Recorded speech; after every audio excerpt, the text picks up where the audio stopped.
Yes, that's right. It's Joe here for Joyrider TV, back with some more catamaran sailing chat on a Friday afternoon or Friday morning, or perhaps even very early on a Saturday morning, depending on where you are. Yes, we're talking about all of your catamaran sailing problems, questions, queries, and anything that can help you to get more from your Hobie, Nacra, Dart, Tornado, Hurricane, Top Cat, Prindle, okay, A-class.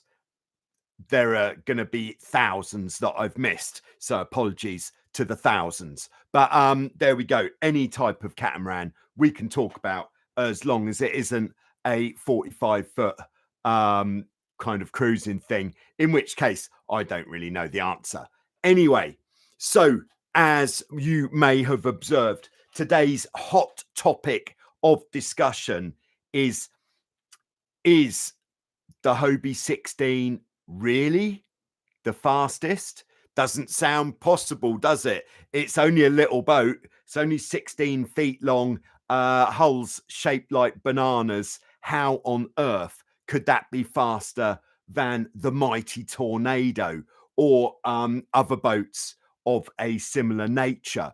Well, I think just to lay it down there from the start, around a race course which is upwind and downwind especially, or if the race course has got upwind and downwind legs in it, the Hobie 16 is definitely not going to be the fastest in any conditions.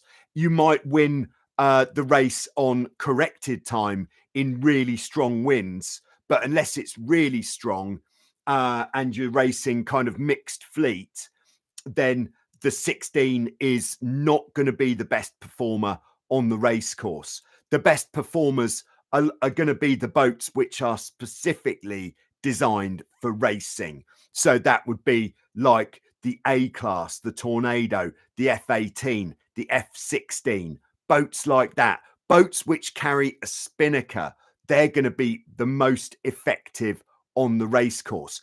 Dagger boards and a spinnaker, even better, because they're sailing more efficiently upwind and faster and deeper downwind, which is going to get them around that course so much quicker. So where is all this chat about the Hobie 16 being the quickest coming from? Well, if you've been watching Joyrider TV for any length of time, you may know that I believe that for flat out speed, potential top speed, the Hobie 16 is the fastest non-foiling catamaran. But how can this be? Well, let's take a look.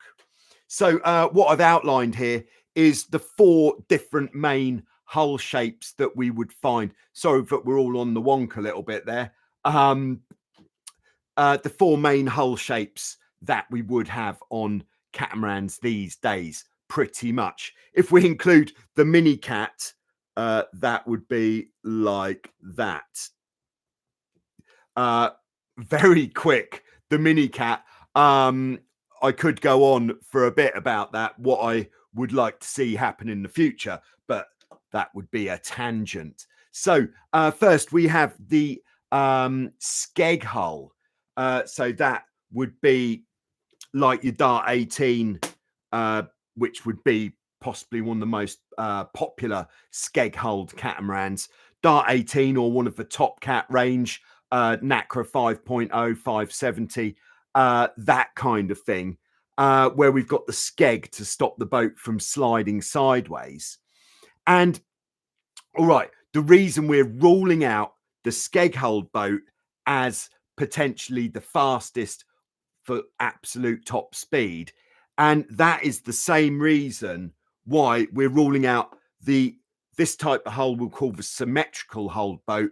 So this would be like an older F18, like a Hobie Tiger, Tornado, perhaps a Prindle 19 or 18.2, or something like a Nacra 5.2 would be another one. with a symmetrical hull with a centerboard or smaller dagger board. Again, not it won't have as high a potential speed as the Hobie 16. Now, why is this? It is because these hull shapes are restricted to go any faster than a certain speed because they are governed by the law of displacement. So a boat like with these shaped hulls, they have to push the water out of the way so that they can go through it. So the hulls are cutting through the water. Is everybody with me so far? I hope so. So why is the Hobie 16 different? Why doesn't that have to cut the water so it can move through? Well, this is the main part of my argument of how and why the Hobie 16 can be the quickest, because when we put this hull shape, asymmetric hull shape, and we're not ruling out for potential in terms of hull shape like your Prindle 15 or 16, similar hull shape, asymmetric. So when we've got the hull over at an angle, maybe this is a bit extreme, like this. So then the boat would be up this way, pylon and other hull like this. What is actually happening, in my opinion, my theory, is that this flat side of the hull is working very much like that of the bottom of a windsurfer or a water ski or a wakeboard, anything that's got a flat bottom. And what that flat bottom allows the boat to do is actually to plane, where it skims on the top of the water rather than cuts through. And then my theory, continuing my theory on this, is it doesn't matter if it's at kind of 45 degrees, perhaps even a little bit less, or completely flat. Of course, if this was completely flat, we'd be pretty much capsized there. But because the boat is pushing this way against the flat side of the hull, that is having the same effect as a windsurfer pushing straight down,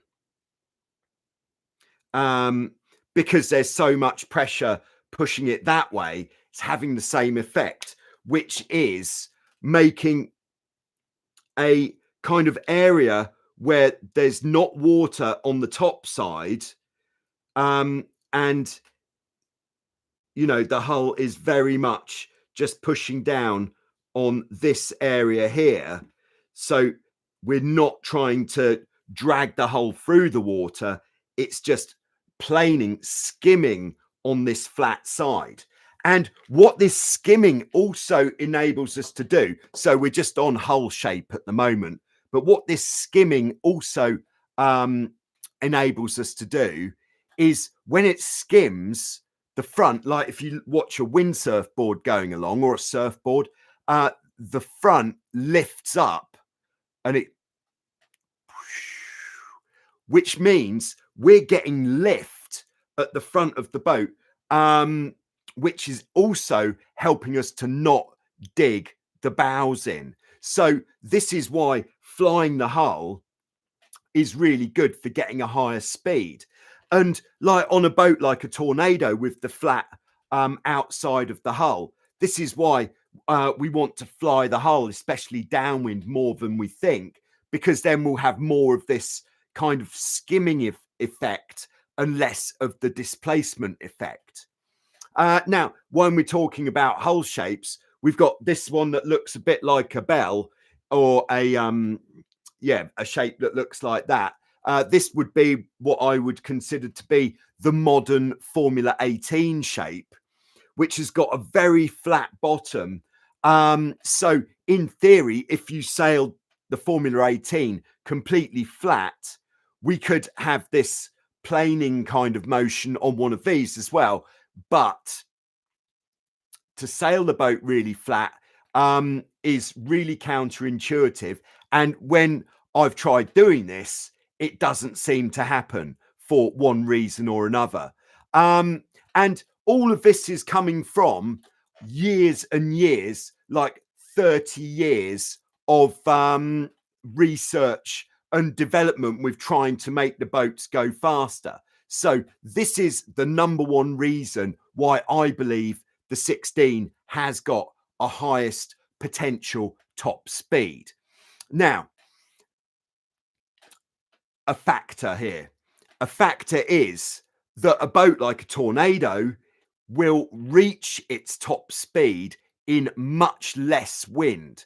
So possibly in like 18 knots of wind, you could get the Tornado up to its top speed. Whereas a Hobie 16, you need like more than 25 knots to start nudging in front of the Tornado for top speed, just because the Tornado downwind has got 50 square meters of sail and it's 4 feet longer. You've got more leverage from the width of the boat, so you can just pin that power down and absolutely hammer it in less wind. However, with the Hobie 16, you can still be pushing as hard as possible in 25 or more knots of wind. And the only thing, in my opinion, which stops the Hobie 16 from going even faster is your ability to stay in control. And that is why having the rudders set up perfectly is so important. And that's why I historically have spent, like in the seasons where I'm doing a lot of speed runs, I've spent a lot of time tuning the rudders to make sure that we can stay in control at the high speed and we're not going to get any resistance from the back of the boat. Now, other theories I've got on the go at the moment is with the mod Y, and actually before we go on to other theories, point of sail comes into it quite a lot. So the method, and again, if you've been watching the videos for a while, you might be aware of the method that I use. So if this is the wind, the method would be to start off on a beam reach like this. And then every time the hull lifts, we're going to ease sails so that we can bear away. And then once we've bore away onto the new course, then we're sheeting in again. So what we're trying to achieve is get the boat onto an angle like this, but double trapezing, or single if we're single-handed, of course, but with the hull in the air. That is when the boat unlocks these high speeds. So that's what we're trying to do. And that is why I feel, and I really do strongly believe, that the Hobie 16 has got this higher potential. Because with a planing hull, it doesn't have a top speed. It will just go faster until the foils, the rudder, can't go any faster. And because the rudder on a Hobie 16 is pretty short, there's not much to it, it means that it will just keep going. It's not going to start holding you back, because this is actually coming on to why I don't feel that the F18 potentially is as fast, like for absolute top speed, because the foils on the modern F18 are very high aspect, meaning they're very tall. There we go. There's an accurate representation of an F18 foil.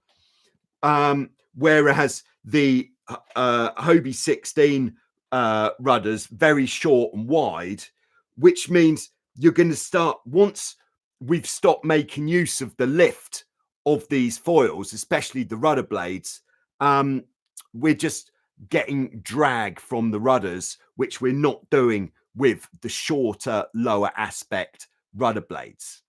And exactly the same thing, in my opinion. I'm not a scientist. Oh no, I just sail the boats, and I've been trying to sail as fast as possible, possibly for as long as anybody else, actually doing like GPS speed runs and just trying to see how much we can get out of these boats. Yeah, the same with the rig, because the Hobie 16 has got effectively a short, wide rig. This is giving us loads of power, loads of drive, but it's not creating excessive drag when we're going fast, because we haven't got this big square top sail, which is great for giving us lift, great for getting us really high upwind, or just being really efficient to get us going in a light wind as well. But once we start sailing really fast, we're trying to just flatten that off as much as possible to prevent getting too much drag out of the sail. So the Hobie 16 has got everything going for it. Now, the one flaw, let's call it, in my argument that the Hobie 16 has got a higher potential top speed, but maybe this is a, what would you call it, a I don't know what you'd call it,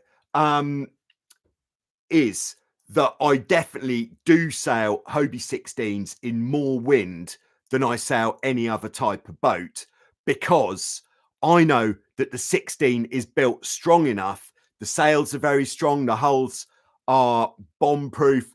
And it's a very strong boat. And with the way the jib is as well, it means you can take it out in massive amounts of wind without having to worry so much about the boat getting damaged. Whereas bad boy 94, my tornado, once it gets to 20 knots of wind, I'm thinking, oh, that jib's not gonna like it. It's mostly the sails. It's like, yeah, not sure how long the sails are gonna last if we sail quite often in that amount of wind. So perhaps you could argue that if I regularly sail the tornado in 25 to 30 knots of wind, maybe I'd start seeing some really big speeds on that. But in my experience, in, let's say, in 25 knots of wind with a well-tuned Hobie 16, 24 knots, for me, for my level of experience, for my weight and the way that I control the boat, I can get 24 knots out of the boat relatively easily. Whereas on the tornado, to get 24 knots out of the boat, I have to push it very hard, and it really does feel like we're on a knife edge. Perhaps more likely to be able to get that speed on the tornado or a modern F18 on a downwind course with the kite up, definitely not on a two sail reach. So I think that is pretty much the why. That's what I think. And I hope that you understand where I'm coming from. And the only reason that I believe all this, like, if I hadn't actually done it for myself, I wouldn't have believed it. But I've been doing it for myself for a long time now. That's the sailing, by the way, which makes me really believe that this is how it is. So there we go.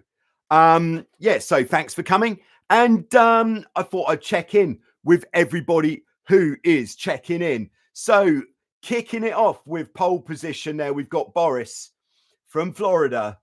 He said, if there's a chance, could you please talk about best ways of folding jibs and mainsails and storage of them? Thanks in advance. Yeah, yeah, we don't have to. So if we're talking about storage for the long term, the only real difference here is we want to take the tension out of all of the battens, and on the mainsail, especially, because the way we store the sails still wants to be rolled. If you really want to do what is best for your sails, if you can find a piece of pipe, like some plastic tube, and for the mainsail, if you find plastic tube with like that sort of diameter and roll the sail around this bit of plastic tube, that's going to be really nice for the sail. Rather than if you just roll it normally, it's not going to hurt the sail or anything, but round a piece of tube is just going to stop that top part of the sail from being almost folded at the top. But on your sail, where the battens are, and this is the same for most boats, as we go up the sail, when we get to the top, the battens start going round like this, which means if you're storing for a long time, taking the top 2 or maybe 3 battens out so that they don't have to kind of twist, so that that bit of sail can just be rolled naturally, that is going to be the best. And then the obvious thing is make sure that when you're storing the sails, you've washed them and dried them before they go into storage. And that if you're not rolling on a tube, especially, don't put anything else on top of the sails. And then store in, I think it says this on some boxes where you get things, store in a cool, dry place. Yeah, I would say that would be the key to looking after your stuff. Give them a really good wash. Really pay attention to the bolt ropes, to the corners of the sail, and your sail should last a lot longer. Also, make sure you don't store it where there might be mice or small animals fancying a snack. Yes. All right. We've got Kevin on board in Illinois, USA. Hello, Kevin. Nice to have you with us. I was wondering if you have any experience with a Prindle. Several guys in our club have them. No, I've never in all my days sailed a Prindle, any Prindle at all. And what I'm hoping, and if you're a Prindle sailor, then do let me know if this could be a thing. But when we're all heading to Hilton Head, South Carolina, USA, at the end of October, not long to go now, just 1 month, for this amazing regatta which is going to be going on, then perhaps if somebody would let me take their Prindle for a spin, that would be absolutely amazing, because I'd love to just see what it feels like to be on a boat which kind of shares some of its DNA with the Hobie 16, but at the same time is really quite different. I'm really keen to get involved. All right, we got Bernhard on board in Austria. All right, Bernhard, new channel member. Great to have you on board, Bernhard. I'll come back to your preloaded question shortly. We've got Paul on board. Now, Paul is the Paul who is currently absolutely smashing it on the speed stick with, I'd have to check this, but I think it might be the fastest ever single-handed Hobie 16 speed. I'm sure Scott, who's dropping it in the slot there as well, would be able to let me know what his all-time top speed was on the 16 single-handed, because I know that Scott took the cheese in previous years. And then, of course, one of the other big players single-handed on the Hobie 16 is James, who sails on Lake Weber, Queensland, Australia. Yeah, so let us know what your top speed was, Scott. I think it was maybe it was a few years ago. But Paul banged in a 24.5, I think it was 5.3. And yeah, so it's now become my life's work to see if I can beat that. But unfortunately, there's not going to be champagne for the next couple of days at least. So champagne sailing conditions, that is, when such a thing could go on. All right, we got Platypus Dreams. Australia is in the house. Good evening, Australia. Nice to have you with us. Yeah, I think it is pretty rare these days that Australia is staying up late enough to catch the Q&A live. So great to have you with us. All right, we got Richard on board. This is brilliant. Glad you think so, Richard. Yeah, it's certainly a topic which is close to my heart. And we got Greg on board from San Diego, USA, channel member. Nice to have you with us, Greg. And all right, so steaming in to the next big topic, which is Bernard, new channel member Bernard and Bridget have just acquired a Hobie Wildcat. Great choice. The Hobie Wildcat feels absolutely magic to sail, and it was so ahead of its time with the way that it handled. I think it was one of the first of this generation of real high aspect foils with the flat bottom hulls. But Bernard, first question regarding the Wildcat is the rudders. Well, one of the rudders is kicking up very early. So I think there's a little bit of drawing this from memory, but all right, how would this be? So we've got God, this is not as easy as I hoped it would be. We've got the rudder stock, which would be like this, and then the tiller arm going forwards, and then to hold the rudder down, there's a push rod. Maybe this goes a bit higher up that pushes here, and it clips in to, what would that be? Clips in maybe that side of a thing there, a little clippy bit on top of the tiller arm,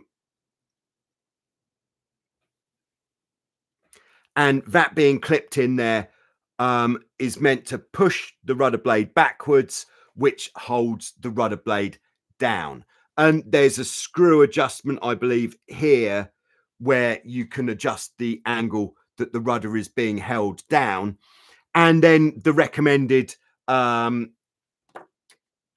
thing to do is to have elastic shock cord going round here to hold your tiller arm down. So now Bernard says one of his push rods has got a bit of a bend in it, and the rudder with that push rod is kicking up when he hits around 15 knots. Now, this is an issue. So I reached out to Johan at Hobie Holland, Hobie Netherlands. Johan is one of the most knowledgeable people I know when it comes to the maintenance and servicing of every single Hobie ever built. So I thought he is the right guy with the right level of knowledge to be able to help on this topic. And he said, yes, it is certainly going to, that if this push rod is bent, it does mean that it's not going to locate in here the way that it should. So that will be the main reason why the rudder is kicking up early. Now, what can we do about it? Well, the easy answer is we need to replace the push rod for a new one. But Bernard said that Hobie Cat charge a lot of money for this, and like a amount of money you think, no, that can't be right. So when we had a Wildcat at Wildwind, we did break one of our push rods, and we actually replaced it for a section of I think it was something like a bit of tiller extension off another boat. So we just took a piece of strong aluminium tube, the right diameter, cut it to length, and somehow, and apologies, I really can't remember exactly how we did it, but we replaced this bar with one that we'd made ourselves, and that worked absolutely perfectly for the rest of the time that we had that boat. So unfortunately, on this topic, Bernard, that is all that I've got for you at this time, apart from the pictures that I sent to you, which Johan sent me. I can put you, of course, directly in touch with Johan. I don't think he actually, I don't know if he'd be keen on that or not, to have people phone him up saying, how can I fix my boat? He would say, bring the boat in, I'll fix it. But if you're in Austria, driving to Noordwijk in Holland is quite a long way. Yeah, but that would be my first thing to look at with this, is seeing if you can replace this rod with something else. And I think what we might have done is actually cut it and joined another piece of rod to it, so we still had these screw threads in there. So joining two bars, so we've got bar number one like this, bar number two, and then we used, I'm pretty sure this is what we did, we used like a narrower diameter tube which went on the inside, so they slotted together like two rivets in each one, and it lasted, it would have, I dare say that is still going now. So that was what we did with that. So there we go. Right, next one is the tackline system on a boat like this. And what Bernard has said is that the way that it's set up is all very nice if you're happy to be sort of, what would it be, racy enough. This is not my best work, by the way, this this picture. There's a trampoline like that with loose sides. If you're, that's where the mast would be, we're looking down from above. Yeah, if you're racy enough to pull the tack line out from the trapeze, then it works fine. But if you're not, it's kind of coming out at the wrong angle. So it would, the routing would be, it's coming underneath the front beam, going through a block underneath, which is turning it through 90 degrees. It's going through a cleat, and then coming out kind of like here, possibly to the end, so you can pull it if you're on the trapeze. Now, and then what we also have with this system is there'll be some sort of fair lead that the rope goes through, and then that means you need a ring going around the tack line here, and then that would come underneath the trampoline and then emerge on top of the trampoline with some sort of handle.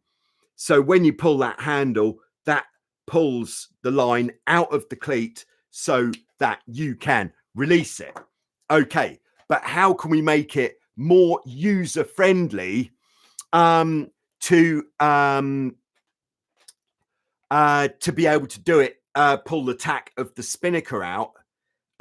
By the way, if you're not so sure about what I'm talking about here, so the tack line goes to a block.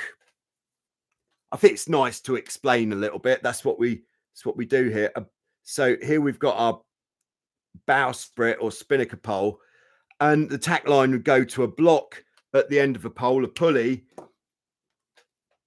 round the pulley, and then that would attach to the tack the front bottom corner of the spinnaker. So we pull this line and it pulls that corner of the spinnaker to the front of the spinnaker pole. There we go. So 2 ways that we can do this, and you could do a bit of trial and error, but if you think more often you're going to want to pull the tack of the spinnaker out from on the boat, then what I would do is attach a small block pulley here, where just on the outside of where the tack line comes out from under the trampoline. So if depends on where your trampoline kind of finishes on your boat, but what you can do is rivet like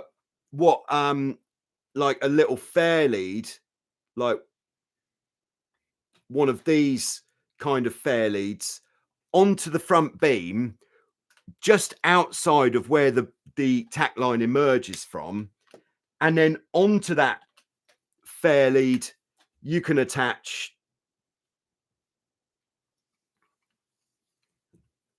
a block, like a 22mm block perhaps, and then that means that the tack line will then turn through 90 degrees. Very nice. And then you can rig up some sort of takeaway system to pull that tight and down the boat, so it takes it out of the way when you've got the spinnaker up, but with enough stretch so that it doesn't restrict it when you pull it back down. Now, the alternative, if you're thinking, actually, I'm feeling pretty racy these days, I would rather be able to pull the tack of the spinnaker out, the crew, from on the trapeze, then in that case, put the same block at the end of the beam, and then the line can come down that outside, and then it's quite easy to route that one. You could have it going down the outside all the way and into the back beam to a takeaway inside the back beam where you've got some shock cord which pulls it in. Very nice. There we go. So those would be the 2 kind of like most regular options for routing your tack line to make it easier, more ergonomic to pull it out from on the boat there. All right. I hope that all helps there, Bernard. Okay. By the way, news just in from this week. It's been some absolute champagne this week here in Vasiliki Bay on the island of Lefkos in Greece. And when was it? On Wednesday this week, 2 days ago, I went out with Riley, who's a new Australian recruit. He was working for NACRA, and we were racing against each other at Lake Como. Since then, he's come to work at Wildwind as an instructor. And on Wednesday, myself and Riley, we took the Tornado Bad Boy 94 on an epic sea voyage. Yes, we did. And this is going to surprise you. We filmed it. And it is possibly one of the most epic sea voyage. It is definitely the most epic sea voyage I've done on the Tornado. It was absolute champagne conditions, probably 18 knots on the way to the island where we were going, all downwind, kite up, absolutely sending it, and then hammering it upwind on the way home. Really nice. So there'll be a video coming. I'm feeling Tuesday is the day when that one's coming. So very good. I think you'll find. All right. Okay. Scott is dropping it back in the slot with. So Scott's top speed single-handed on the 16 was 23.72. So Paul is definitely leading the charge there. And if you saw my single-handed attempt to get past Paul's record, one of my excuses for not being able to sail fast enough. It's because Paul's a very tall gentleman. He must be 6'4" or between 6'2" and 6'4", which means his arms are longer than mine. So one armful of main sheet for Paul is probably like about 1.5 for me. So he can sheet in quicker. Maybe. Who knows? Okay, back to the live chat. We have got Glauco Defendi. Great to have you with us here. The second from Australia, 2 a.m. in Australia here. And the second Australian in the live chat. Great to have you with us here for the love of the Hobie cat. Yes, and I think right now the Hobie cat really does. It needs our love. But it's always going to be great, and there's always going to be plenty of Hobies out there. So there we go. I'm referring to the latest change in who is running Hobie Cat at the moment, but I'm not going to talk about any opinions that I really don't know what is going on. So don't worry, it's going to be fine. There we go. If you don't know what I'm talking about, that's probably for the best. All right. So Glauco continues. Do you prefer the Snuffer bag or the roller furler for the spinnaker? Well, that is a very good question. I'm actually, this is more excitement. In fact, I am currently building a rolling spinnaker system for my Hobie 16 bad boy 95. Yeah. So hopefully I'll have that out pretty soon to do some research and development on how to make a really effective rolling spinnaker system. But what do I prefer?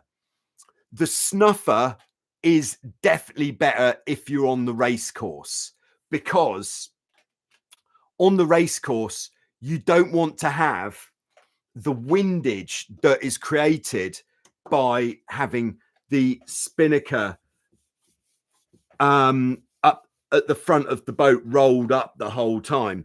Because like here we go, let's have a boat, let's have a mast, and so the spinnaker would bowsprit would come out to about here, and then the spinnaker would be here. So if you've got a rolling spinnaker, when you've got it rolled up, you're going to have quite a it'll be like that here, which if you're on the race course, when you're sailing upwind, to have all of this windage, that is going to slow you down. And you know, it's to such a degree that people who are at the sharp end of the racing fleet, they taper the spinnaker halyard. So you've got like when the spinnaker's up, so you've got actually how would, or when the spinnaker's down, sorry, you have the 5mm spinnaker halyard running down the mast and going to become the retrieval line, but the line that is kind of like in the wind hanging out the front of the boat, this is then tapered down to perhaps a 3mm Dyneema, which has much less wind resistance to it, so that we're just being as efficient as is possible to have as little windage as possible. But having said that, my only real experience with the rolling spinnakers was when I was testing the Nacra 500 Mark II and 570 Mark II when I was in Holland. And and on the Mini Cat, of course, as well. And I'd have to say, I absolutely love the convenience and the speed of the rolling spinnaker. The way that you can single-handed as well, you'd be able to just deploy the spinnaker with absolute ease in seconds. And in the same way, you should be able to roll that bad boy up in seconds.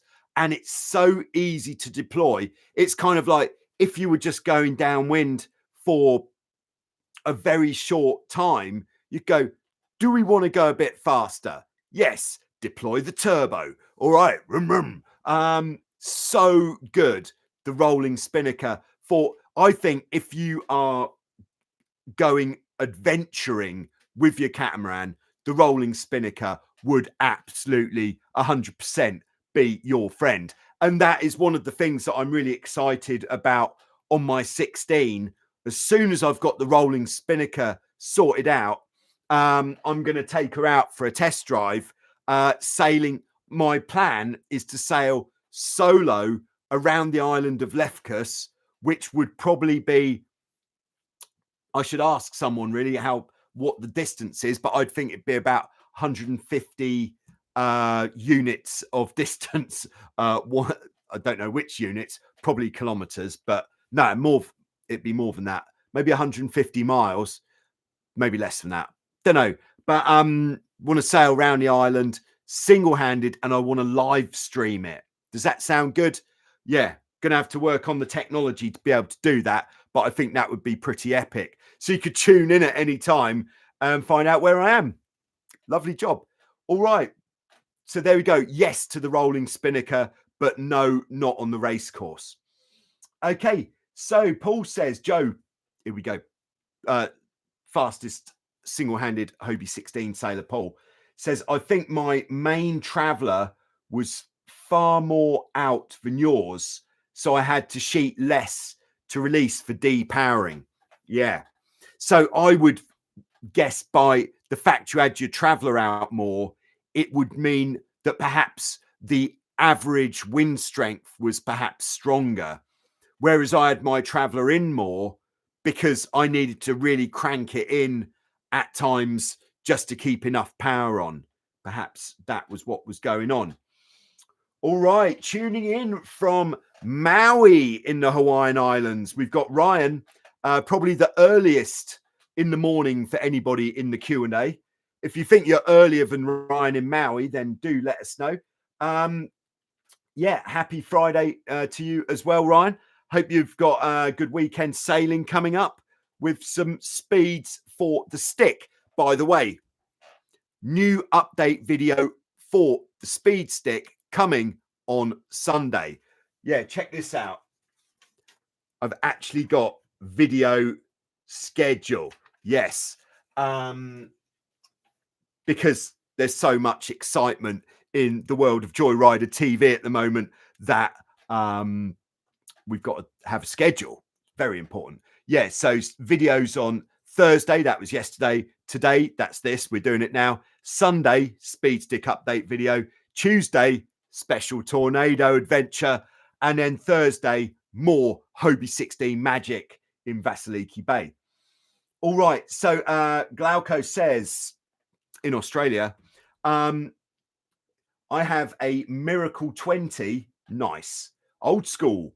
And I am getting jib and code 0 in roller furler, trying to make easier island hopping in the Whitsundays in Queensland. Yeah, sounds absolutely lush. I think that is definitely the sort of action that you want to be doing. Okay, we've got Stephen on board tuning in from the UK. Stephen is getting better at flying the hull after our time in VAS this year. Yeah, I did a private coaching session, one-to-one coaching session with Stephen, just trying to get that hull flying consistently. Nice. All right. So back into the preloaded questions. And next one is from Hussein in Egypt. And I think, sorry, I'm not sure how I've written this down, but I think this question in one way or another came from Boris as well. Apologies, Boris, if it wasn't you or if it was. So there we go. And they say, so this goes back to the I pitch poled upwind video where we were talking about chasing the jib telltales. So the question is it like worrying so much about the telltales that the nose starts to go down until you dive? All right, so I'll just lay this down again. So I'm giving us the convenience of telltale windows. And yes, some people did say perhaps I was having to do this with the jib telltales because I had the jib traveler out. And yes, you would have been correct to an extent, because we would still have had to do the same thing if the jib traveler was in. So in light winds, what side is which? Well, whenever we're sailing upwind or any point of sail, we never want to have the sails in too tight. By the way, thank you to Stephen at Graph and Water, who's just kicked off the super stickers.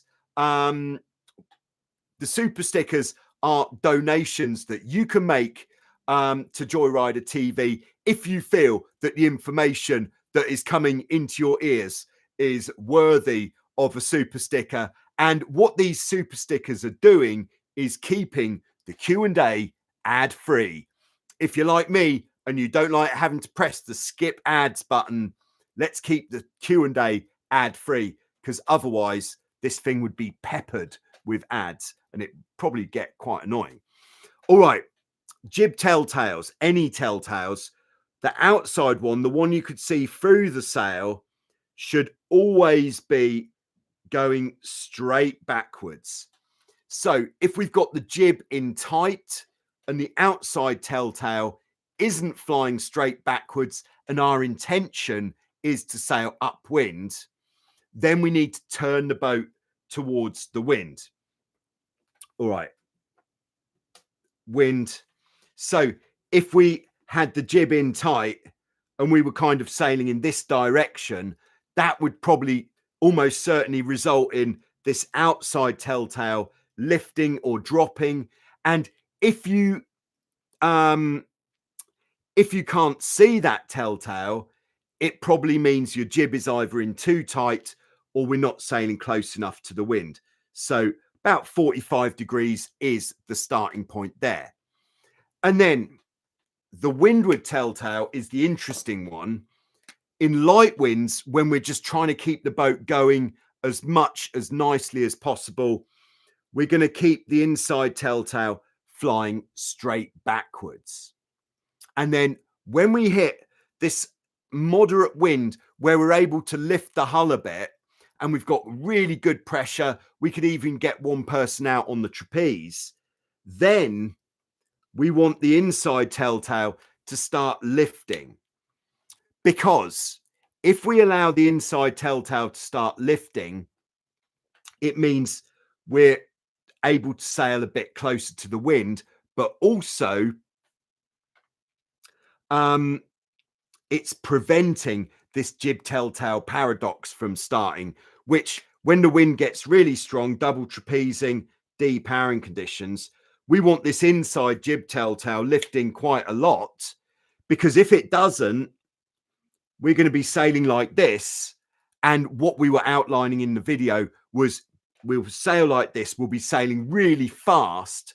And then, of course, by sailing really fast, we're going to create more induced wind from in front, which is going to bring the wind round more, which is going to lift the telltale. So to keep that telltale flying straight back, we'd end up having to bear away more, which eventually is going to mean that the bows are going to start driving in.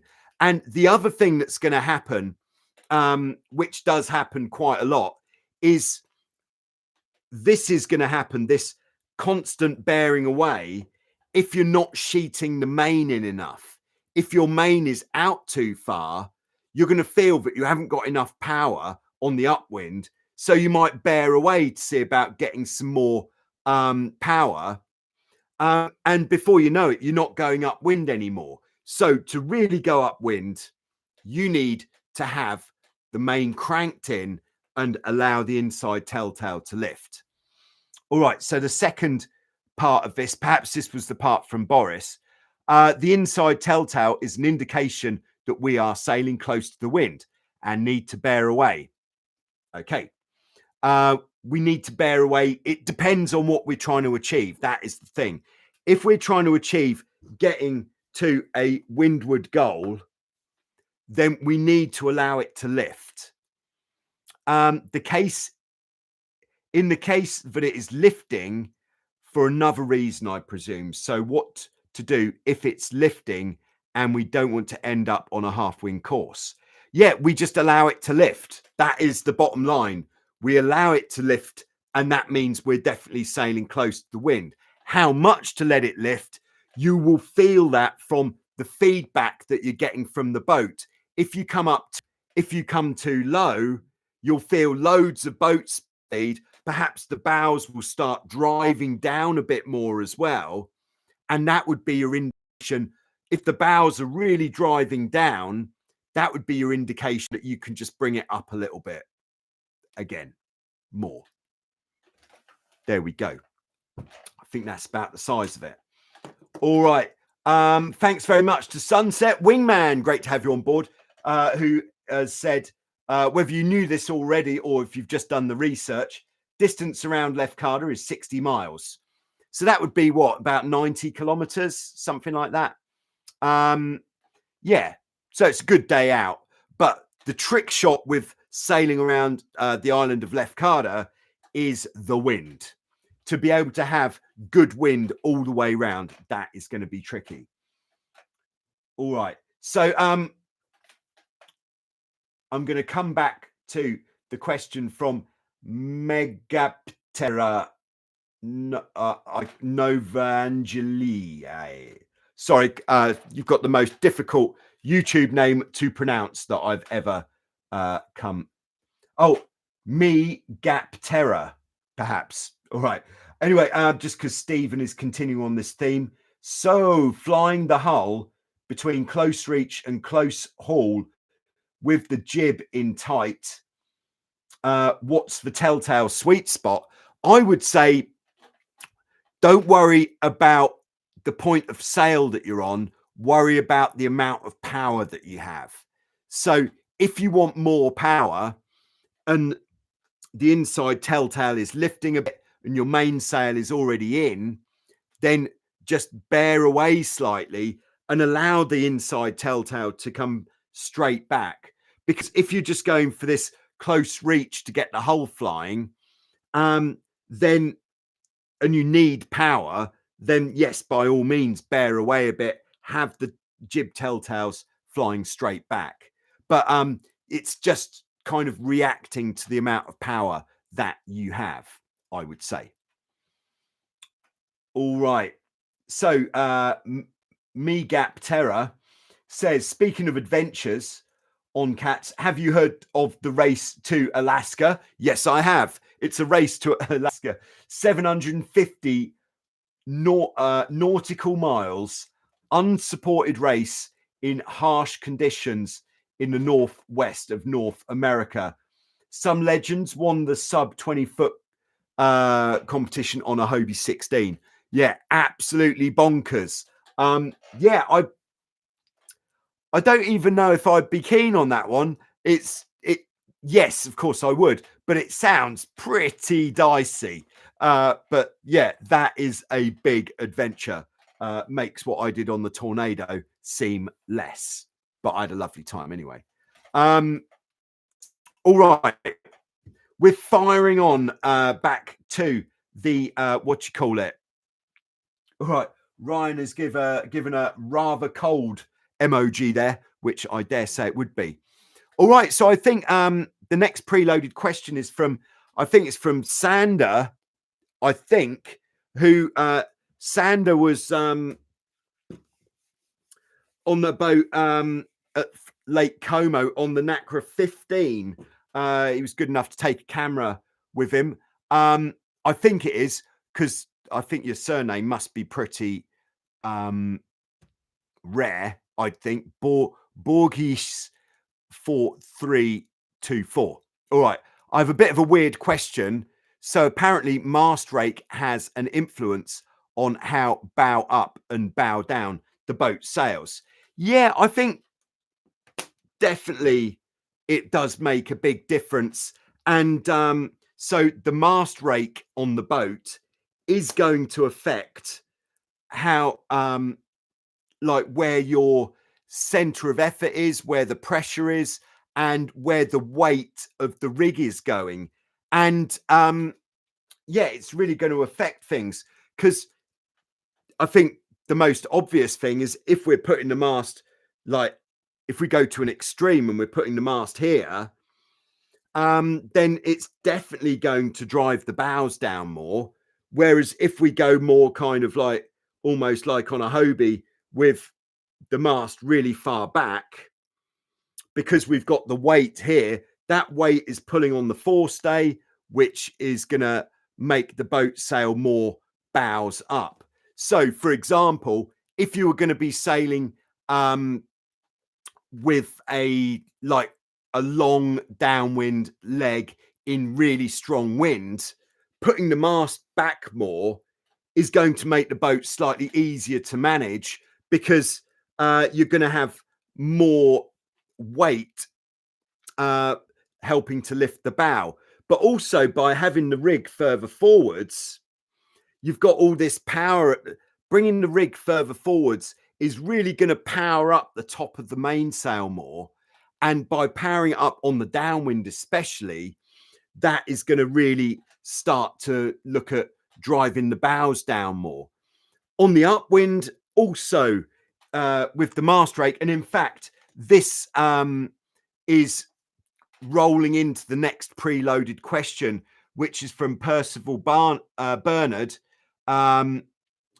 who sails a Shadow X, which is a single-handed boat. Most similar that we see on Joyrider TV is the FX1.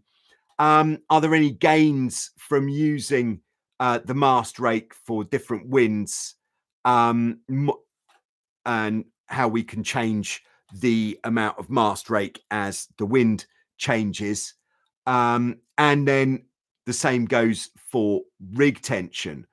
All right, yeah. So if we were going to change the mast rake for different conditions, what we would want to do is have the mast in light winds as upwind as upright as possible.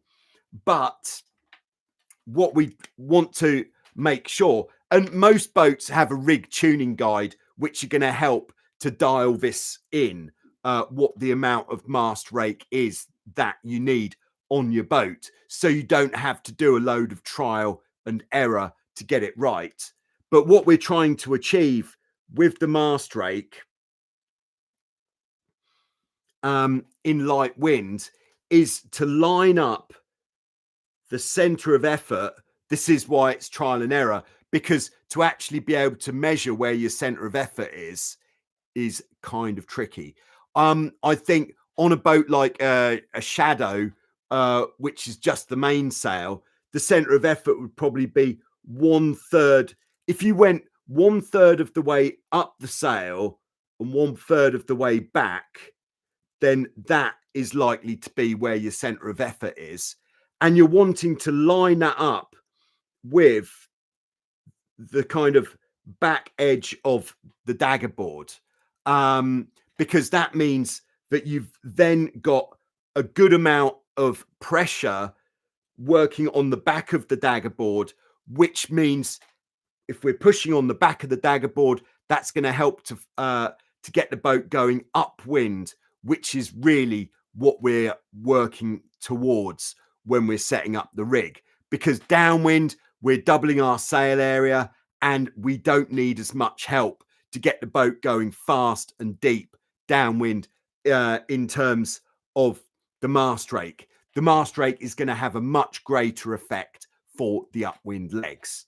So about level with the back of the dagger board, which when we're measuring using the traditional technique of using the trapeze wire, and we take the trapeze wire, put it on the bow fitting. Of course, the bow fitting on different boats is going to be in different positions, but put it on the bow fitting with it pulled tight, and then take it to the back of the boat. Then the maximum forwards mast rake on most boats would be something between the corner at the back and perhaps a few inches forwards of that. That would be our kind of general most upright setting. And that is really going to give you the most power for light winds. And this is going to be, I would only do that if you knew that the wind was going to stay light for the whole session that you're going out for. Because if you have the mast too upright in a stronger wind, then you're going to feel like you're fighting the boat more. The boat's going to want to lift the hull, but it's not going to feel like it wants to fly forwards as much as you'd like it to on the upwind. And then, like we were saying before, on the downwind, if your mast is really upright, you're going to feel that the bows are wanting to dig in more readily. So when it comes to the stronger wind, raking the mast back more is going to help the boat to turn more towards the wind. So it's going to sail closer to the wind. And we are going to lose some power by bringing the mast back more. And we're also going to have this effect of taking the weight off the bows for the downwind leg. Okay, rig tension on a boat like a Shadow, same as on an F18 Tornado. The rig tension is working kind of backwards to how it works on a less sophisticated boat like a Hobie 16 or a Dart 18, where we're loosening the rig for more wind. On a sophisticated boat with, especially a boat with a pre-bent mast with diamond wires, the more tension we put in the rig, the more we're able to flatten off the whole rig, and the less power we are going to have. So yes, I would say getting some sort of adjustable shroud adjusters, which are on a screw rather than with the holes, like where you put the clevis pin through, that is definitely going to make it easier and more precise in dialing in the right amount of rig tension. Yeah. So, yeah, I did say in a previous Q&A that personally, I don't change the mast rake on the Tornado for different wind strengths. And I will stick with that because you have got so many variables. If you adjust every variable when the wind changes, you're not really going to know what's going on. The thing that I do change when the wind changes is the amount of pre-bend in the mast, which is adjusted on the diamond wires, which would have a bolt at the bottom of the mast. And we've got a range of about 6 on the loose gauge from light winds, where I'm running at, I think, 34 or 35. And then in the strong winds up to 39 or so, putting more bend into the mast, which is going to help to flatten the mainsail. There we go. Lot of words there. I'll leave that one there if I may. Okay. Once again, all right. Yeah, we've been going for nearly 1 hour and 10 minutes now. So no further questions in the live chat, please, unless they are accompanied with a super sticker, in which case that is acceptable. Okay. I have got one last preloaded question, and this is a good one from Kingfire75. All right, who says, just wanted to know how you attach your camera, like camera questions, because they're fun, to the front of the boat in your videos. Okay, so on the Hobie 16, I just happen to have here my box of tricks of all the camera stuff. Yeah, so this is a homemade GoPro mount for the bridle wires. So basically, where you've got the chain plate at the front, this slots either side of the chain plate. I've then got a homemade fast pin where it just elastics on there. I've got another piece of elastic, which is for security. Camera goes at the bottom facing back. So that puts the camera there. And yeah, so with the camera, I actually bolt it on here. So not just using the regular GoPro screw thread, but I actually put a bolt through similar to this one. And then that means I know that the camera is kind of permanently attached to the bracket. And if the bracket is secured to the boat, then there's no way that I'm going to lose the camera. Camera security is paramount. And with this mount, I would say definitely make sure that you've got the rig tension on before you select the angle of the camera. And with the GoPros, with the camera, the lens that I'm using now, I'm just selecting wide for all of the cameras on the boat rather than super view, because I don't like the way that the super view distorts the image. But wide keeps the image looking real, I feel. Yeah, so there we go. Another one that I don't use this one quite so much, but this is another great one if you want to build the fastest camera mount for your boat to go onto the bow, and this will fit on most different types of boat. This is the Office Hands Dave special. Big shout out to Office Hands Dave. Looking forward to seeing Office Hands Dave at Hilton Head, South Carolina in a month. So the clip here goes onto the bottom of the bridle wires. Camera bolts on here. And then these ones go to the ends of the bridle wires. So it's all pulled tight.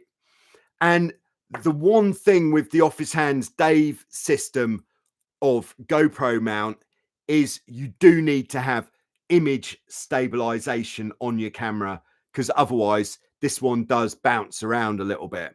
So there we go. That's the Office Hands Dave. Now, the other good one that I like is, and I haven't got one here in the studio, is the long pole mount, where basically I have been using an old windsurfing mast as kind of like a spinnaker pole, where the first generation was I just had it going straight forward. So this was tied underneath the bridle wires, tied to the dolphin striker, camera right on the end. And then for that one, I was using the GoPro Max. This is a 360 camera, which means it can get any angle. But the great thing is, as well, with this, with the Max 2 coming pretty soon, by the way, is it takes the pole out of the picture. So it looks like you've got best drone pilot in the world on your team. That's nice. Yeah.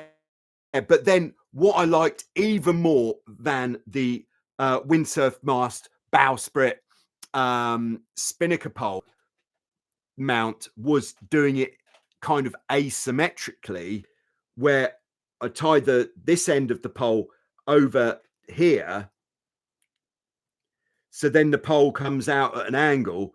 And granted, it's not going to give you the same shot on both tacks, of course, but from here, the camera looking straight down the hull, I think it looks absolutely fantastic. Can't wait to see what that is going to look like on the new GoPro Max 2. Absolutely mega.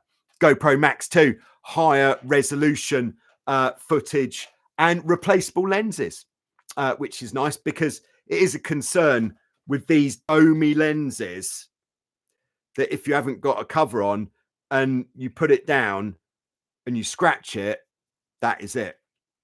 Curtains. But with the new one, you can replace them. Nice. Yeah, so there we go. That is how I am mounting my bow mounts on the catamarans. Yeah, so I think that's about the size of it. Speed stick video coming on Sunday.